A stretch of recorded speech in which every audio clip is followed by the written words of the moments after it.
Génibet, Paris Hippique en ligne.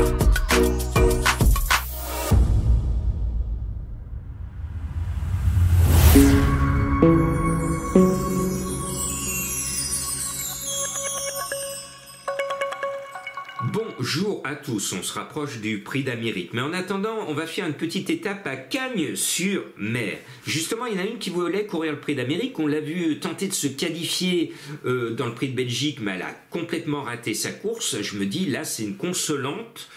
Elle est déclassée. Elle vient courir le prix de Belgique. Le 13, Happy Danica est donc en tête de ma sélection. Et en plus, c'est le choix, c'est rare, de Madame Colombo. D'habitude, elle nous pioche des tocards. Et là, elle nous a pioché une favorite. Comme quoi, des fois, elle nous met une petite cote. C'est rare, mais des fois, ça lui arrive.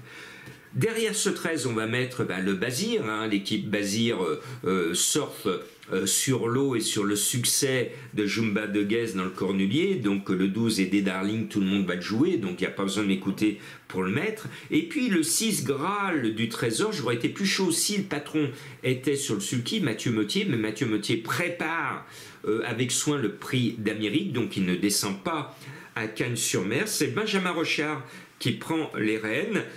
J'aurais été plus chaud avec Mathieu Mottier, mais Benjamin mène très bien. Graal du Trésor dégringole de catégorie et a ici l'une des premières chances de la course. Et puis, s'il reste sage, il est un peu compliqué. Le 1 Great of Madrid va compléter la bonne arrivée.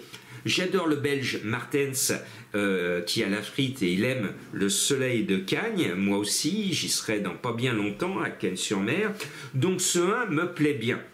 Le 11, Gold d'Herpay, le préféré des deux chenus, mené par le driver qui cartonne à Cagnes-Beckert, tous les feux sont au vert.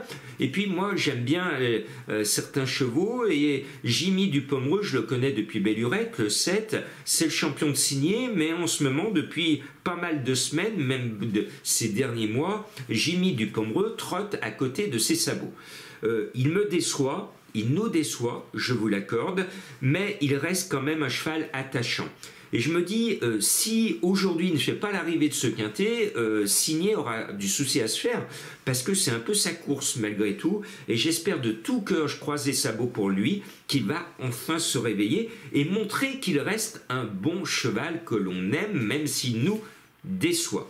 Le 10, Honky Tonk Blues vient de figurer, de nous surprendre un peu dans le prix de la Côte d'Azur, quintet beaucoup plus relevé que celui du jour. Il est 5e, donc la logique voudrait qu'au minimum, dans ce quintet moins le relevé, il finisse au minimum 5e. Donc je garde ce cheval qui vient de bien courir sur cette même piste. Et puis sur ses anciennes valeurs et sur sa forme affichée en ce moment à l'entraînement, le 15 Galbar Rinja trouve l'engagement de sa vie au plafond des gains, à lui d'en profiter, parce que s'il n'en profite pas là, maintenant, il n'en profitera jamais. Et je profite de l'occasion pour saluer Junior Gelpa.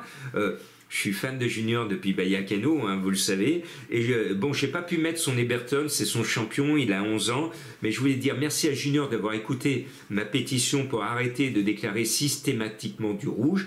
Et on l'a vu ces derniers temps, depuis qu'il a arrêté de déclarer du rouge et qu'il nous déclare de temps en temps du vert, l'écurie Gelpa est en forme. Bravo à lui, on aime bien ces entraîneurs qui nous disent la vérité. Quand ils sont confiants, ils mettent du vert. Quand ils ne sont pas confiants, ils mettent du rouge. Et quand ils sont normands, ils disent peut-être ben oui, peut-être ben non, et ils nous mettent du orange. J'ai deux petits chevaux mystères à vous conseiller.